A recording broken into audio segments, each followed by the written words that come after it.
Pendant un moment, j'avais cette pression de me dire bon bah il faut plus que je sois triste, il faut plus que voilà, parce que si je suis triste, bah ça veut dire que je suis pas rétablie.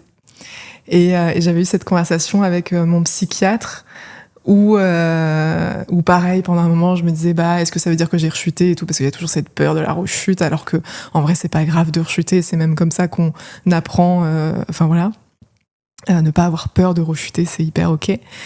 Et donc, j'avais eu une séance avec mon psychiatre comme ça, et mon psychiatre m'avait dit, mais vous savez, vous avez le droit d'être juste fatigué sans que ça relève de la psychiatrie.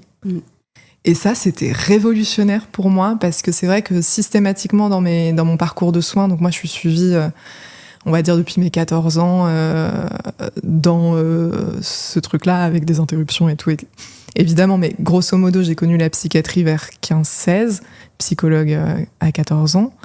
Et c'est vrai que systématiquement, dans ma tête, j'avais fait le raccourci de si je ne vais pas bien, ça relève de la psychiatrie. Alors que, bah non, en fait, on a juste le droit d'être fatigué, on a juste le droit, comme quelqu'un qui vit une rupture amoureuse ou un truc, d'être triste et de pleurer sans forcément que ça soit psychiatrisé tout le temps, quoi. Et en fait, les gens normaux, entre guillemets, eux aussi, ils ont des trucs dans leur vie qui fait que, des fois... ils sont tristes, ils sont en colère, etc. Et moi, là où je mets mon truc, c'est que ce soit pas dommageable pour moi.